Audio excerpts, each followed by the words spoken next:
जम्मू कश्मीर में नए वोटर्स के आदेश पर महबूबा मुफ्ती का हमला। बीजेपी का फैसला नाजायज बताया है महबूबा मुफ्ती ने, और ये कह रही है महबूबा मुफ्ती कि बीजेपी जम्मू कश्मीर के लोगों का हक छीनना चाहती है।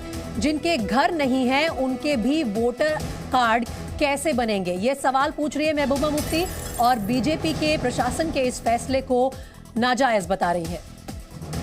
से ये बात बता रहे हैं कि 370 हटाने के पीछे जो मंशा है बीजेपी की वो बहुत ही नाजायज है, और उनका मकसद है जम्मू कश्मीर की जो आबादी है उसका तनासुल उसको चेंज करना।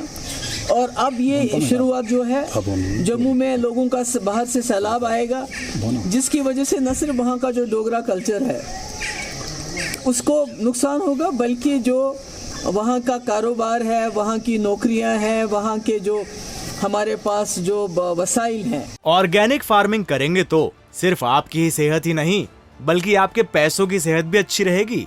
ऑर्गेनिक फार्मिंग सीखनी है तो फ्रीडम ऐप को अभी डाउनलोड करो। उनके ऊपर डाका डाला जाएगा। जो इस वक्त हो रहा है कि बाहर के वोटर को, जिसको भी आधार कार्ड होगा या जिसके पास अगर उसका घर भी नहीं होगा, उस स्पॉट पे ले जाएंगे उसको जहां पर वो खड़ा होता होगा, रहता होगा, तो उसको भी वोट मिलेगा। इसका बिल्कुल ये मतलब है कि जो वोटर है जम्मू कश्मीर का, उसके वोट की कीमत को ख़त्म कर देना। जम्मू कश्मीर के वोटर की वोट की कीमत खत्म हो गई अगर यह फैसला लागू हो गया तो, यह कहना है महबूबा मुफ्ती का। इस पर कविंद्र गुप्ता, पूर्व डिप्टी सीएम जम्मू कश्मीर के, वो हमारे साथ बुलेटिन में इस वक्त लाइव जुड़ रहे हैं। कविंद्र गुप्ता साहब, बहुत शुक्रिया आपका जी न्यूज को टाइम देने के लिए। मैं आपकी साउंड बाइट भी सुन रही थी आपसे कुछ देर पहले। आपने ये कहा कि किस तरह से आप इस जो रिएक्शन आ रहा है महबूबा मुफ्ती का उसको जायज समझते हैं, क्योंकि जो पूरे देश में फैसले लागू होते हैं, जिस हिसाब से प्रशासन, इलेक्शन कमीशन अपने वोटर आईडी कार्ड्स बनाने का फैसला लेता है, वैसा ही जम्मू कश्मीर में भी होगा। दिक्कत कहां आ रही है महबूबा मुफ्ती को?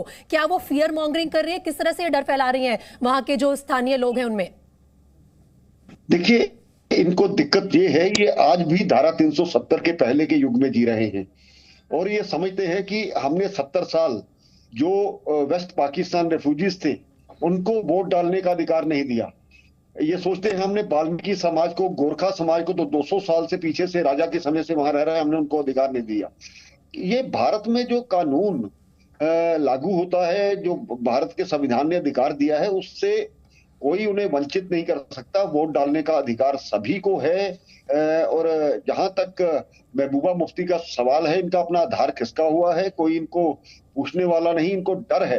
और इसी डर के आधार पर कभी गुपकार गैंग में शामिल होती हैं। हालांकि उन्होंने भी इनको नकार दिया है और उन्होंने कहा है नेशनल कॉन्फ्रेंस ने कि 90 सीटों पर इलेक्शन लड़ेंगे। ये एक डर है, फ्रस्ट्रेशन है, खौफ है, जिसके कारण से इनको ऐसा लग रहा है। बाकी जो अधिकार है वो आम वोटर को मिलना ही चाहिए। कविंद्र गुप्ता जी, आप एक और बात बताइए। वो कह रही है कि डोगरा कम्युनिटी को भी खतरा है इस तरह के फैसले से। किस नजरिए से महबूबा मुफ्ती ये बात कह रही है कि डोगरा कम्युनिटी को खतरा आ जाएगा अगर जम्मू में पिछले 1 साल से रह रहे लोग भी वोट डाल पाएंगे आने वाले चुनाव में? तो ये इनको डोगरा कम्युनिटी की चिंता करने की जरूरत नहीं है। ये वही महबूबा मुफ्ती है। जब अमरनाथ रो का यहाँ पर शुरू हुआ था तो ये कहती थी 1 इंच जमीन नहीं देंगे। ये वही लोग हैं। आज ये राजनीतिक आधार पर इस प्रकार की बातें करना इनके मुंह से शोभा नहीं देता। मैंने पहले कहा कि इनके राज में रोहिंग्या आकर के यहाँ बस गए, उनके आधार कार्ड बन गए, वो इनके लिए जायज था। इनके जो साथी हैं नेशनल कॉन्फ्रेंस, उन्होंने पास किया था कि पाकिस्तान के लोग जो 1947 में चले गए थे उनको यहाँ पर बिल नंबर 9 जो रीसेटलमेंट बिल था उसके तहत यहाँ पर आकर रह सकते हैं। ये वो लोग हैं। हम एक भारत श्रेष्ठ भारत की बात करते हैं और भारत में अगर वो लोग यहाँ पर जो सुरक्षा बल है हमारे लिए लड़ते हैं, मिलिटेंसी को उन्होंने खत्म किया है, केंद्रीय कर्मचारी यहाँ पर आकर के नौकरी करते हैं, तो उनको वोट का अधिकार क्यों नहीं? हर भारत के हर नागरिक को इस प्रकार का इन सवालों के जवाब देने से बचती है महबूबा मुफ्ती और रोज रोज नई नई बातें कहकर लोगों के बीच में डर फैलाने का काम जरूर कर रही है। कविंद्र गुप्ता जी, मैं आपसे रिक्वेस्ट करूंगी आप हमारे साथ बने रहिए। कुछ और पैनलिस्ट मेरे साथ जुड़ रहे हैं इस डिस्कशन में। सीनियर कांग्रेस के लीडर सैफुद्दीन सौद साहब भी अब हमारे साथ जुड़ गए हैं, साथ ही कश्मीरी पंडित अमित रैना भी है। सैफुद्दीन सौद साहब, जम्मू कश्मीर के मामलों को शायद आपसे ज्यादा बारीकी से कोई नहीं जानता, अगर आप मुझे सुन पा रहे हैं तो आपका क्या रिएक्शन है महबूबा मुफ्ती के ये कहने पर कि इस तरह के फैसले से जो स्थानीय लोग हैं उनकी आइडेंटिटी खतरे में आ जाती है? अच्छा, तो ये तो है ही, महबूबा जी ने जो कहा है वो सही कहा है। असल मकसद ये है, मैं किसी लगी लिपटी के बगैर कहूंगा आपको, इस वक्त जो सेंट्रल गवर्नमेंट है वो जबरदस्ती यहाँ का जो डेमोग्राफिक प्रोफाइल है उसको बदलाना चाहते, और पब्लिक को ये परसेप्शन इस वक्त है कि अगर इसको आप ट्रांसलेट करेंगे, सिचुएशन जो सेंट्रल गवर्नमेंट को दिमाग में है, अगर आप इसको ट्रांसलेट करेंगे कि पब्लिक के लिए क्या फीलिंग डेवलप हो रही है, वो ये है कि जम्मू कश्मीर की जो वाज़ेह अक्सरियत है, overwhelming majority feels that central government is dead set. लेकिन सैफुद्दीन सौद साहब, मैं यहाँ पे आपसे ये सवाल पूछना चाहती हूँ, क्या आप सब तमाम जम्मू कश्मीर के नेता कहीं ना कहीं प्री आर्टिकल 370 के जमाने में ही अटके हुए हैं? जब धारा 370 हट गई है तो अब एक भारत श्रेष्ठ भारत जो पूरे भारत में रूल लागू है वो जम्मू कश्मीर में क्यों ना हो? देखें, आप श्रेष्ठ भारत की बात करते हैं, ये तो हमारा बुनियादी हक है। हमने हिंदुस्तान के साथ दाखिली खुद मुख्तारी के साथ ही हमने इल्हाक किया। It was a Muslim majority, only one Muslim majority in India, so हमने इल्हाक किया हिंदुस्तान के साथ, मगर अपनी दाखिली खुद मुख्तारी हमने कायम रखी, जिसको 370 कहा जाता था।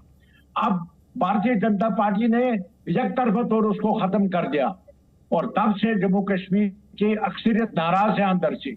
और आज जो ये कर रहे हैं, सर, अगर नाराजगी है सैफुद्दीन सौद साहब, आप मेरी बात सुनिए सर, आप इतने सीनियर लीडर हैं, आप मुझे सिर्फ एक बात समझाइए। मैं कश्मीरी नहीं हूं, और मेरे जैसे तमाम जो नॉन कश्मीरी हैं वो आज ये चाहते हैं कि जो हमारे कश्मीरी और जम्मू में रहने वाले भाई बहन हैं उन्हें हम जैसे हक क्यों ना मिले, उन्हें हम जैसी फैसिलिटी क्यों ना मिले, उन्हें हम जैसी डेवलपमेंट क्यों ना मिले। सिर्फ ये सवाल हम सबके मन में आ रहा है।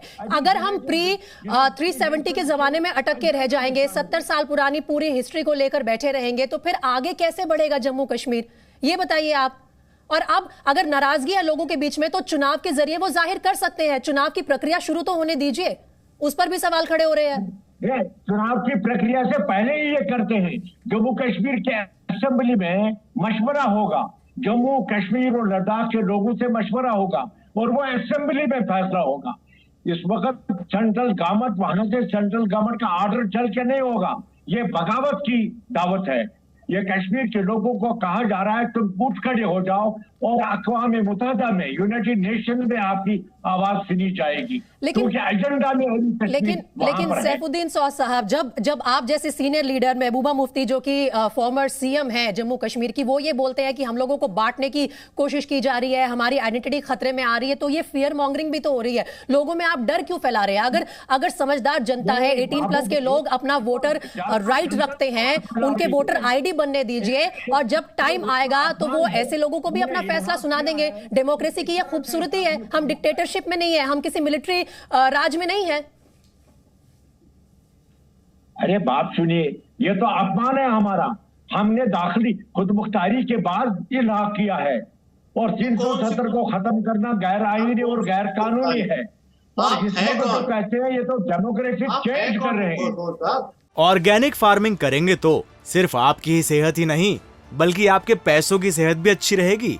ऑर्गेनिक फार्मिंग सीखनी है तो फ्रीडम ऐप को अभी डाउनलोड करो।